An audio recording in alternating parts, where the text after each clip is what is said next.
Hello students.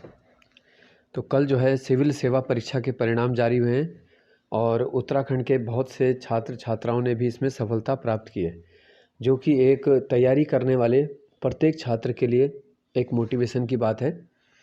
ठीक है, तो देख लेते हैं कुछ प्रमुख बातें इनमें।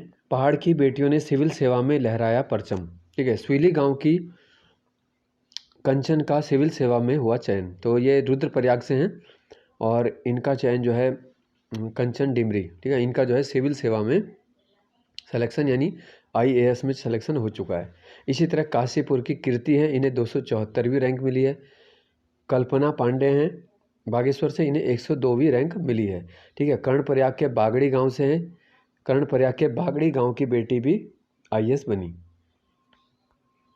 तो इन्होंने बताया देखो कैसे कैसे इनको गरिमा लोहिया असफलता से हारना नहीं सीखा। ठीक है, खुद पर विश्वास जरूरी है। आतंक प्रभावित पुंछ की प्रसन्नजीत ने बिना कोचिंग हासिल किया मुकाम। तो जिसको देखो सफलता हासिल करनी होती है उसको, जैसे बेल होती है, देखो बेल को बस सहारे की थोड़ा ज़रूरत होती है और फिर वो चढ़ना उसे खुद है ना। तो अगर उसे सहारा नहीं मिलेगा वो तो दूसरे चीज़ों का साथ वो लेगी। तो मतलब उसे सफलता जिसे पानी है वो कुछ ना कुछ ज़रूर करेगा ही करेगा।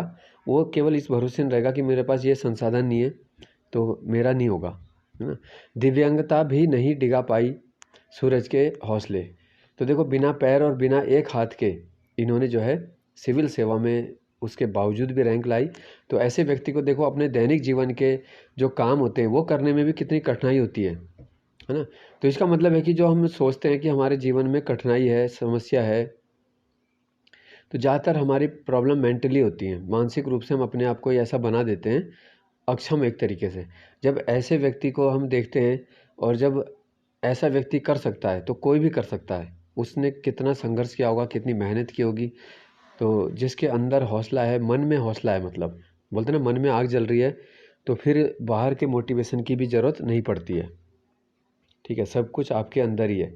वरना सब कुछ जिनके पास सुविधा संपन्न है, बहुत सारे ऐसे हैं नहीं करते। ठीक है, कहीं ना कहीं ये भी होती है कि अभाव भी आप लोग के लिए क्या होता है, एक मोटिवेशन का काम करता है बहुत बड़ा, है ना। परिस्थितियाँ सबसे बड़ा मोटिवेशन का काम करती हैं। अभाव, तुमने बहुत जगह देखा होगा कि घर का जो पहला लड़का होता है वो बड़ी जल्दी या बड़ी मेहनत से तैयारी करता है।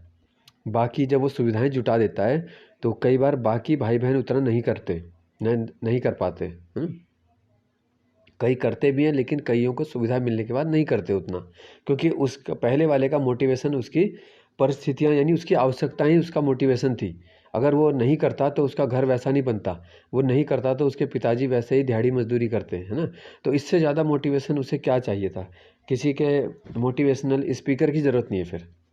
ठीक है, इसी तरह एक और है देखो, इशिता किशोर, जिन्होंने भारत में पहली रैंक हासिल की है और इस बार पहले 4 स्थान पर सभी में गर्ल्स ने जो है सीट हासिल की है इस बार।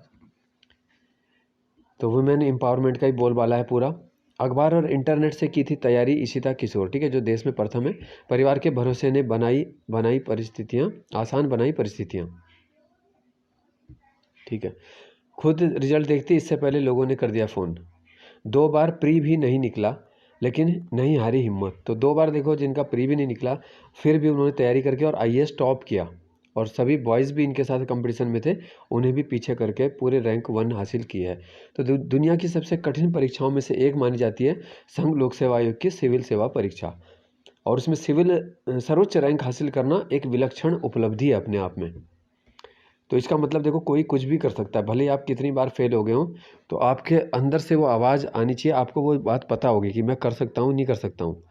और दुनिया क्या बोलती है, देखो दुनिया हर परिस्थिति में बोलती है ना। आप चाहे फेल हो जाओ, आप चाहे पास हो जाओ, पास हो गए तो बोलेंगे यही पेपर क्यों निकाला, दूसरा निकाल लेते, है ना। या इस उम्र तक क्यों नहीं निकाला, या ये क्यों नहीं किया, वो क्यों नहीं किया। तो आपकी परिस्थितियाँ, आपकी समस्याएं केवल आप ही जानते हो। तो जो आपको चाहिए, जो आपके लिए, जैसे बोलते हैं ना कि सुनो सबकी करो मन की, तो वही करना है। और किसी के बोलने से वैसे भी कुछ फ़र्क पड़ता नहीं है ना। आपको अपनी परिस्थितियाँ खुद ही संभालनी होती हैं। कोई ना आपको कोई आर्थिक रूप से मदद करने नहीं आएगा, है ना। तो वो सब आपने खुद ही देखना है। तो बस यही है कि उत्तराखंड में की बात करें तो देखो उत्तराखंड में तो आपको पता है कि भाई जब कोई गाइडेंस नहीं होती है ना, और एज भी धीरे धीरे जाती रहती है, तो एक समूह का जैसी नौकरी भी एक बड़ा चैलेंज बन जाती है फिर, कि समूह की नौकरी कैसे निकाली जाए। और जैसे उत्तराखंड में हालात रहे, भ्रष्टाचार का स्तर रहा, तो समूह की नौकरी पाना भी यहाँ एक चुनौती जैसा हो गया, बिल्कुल सिविल सेवा जैसा कठिन हो गया। तो अभी थोड़ा सा माहौल बदला है, तैयारी करते रहो, ज़रूर कहीं ना कहीं पेपर में सफलता प्राप्त होगी।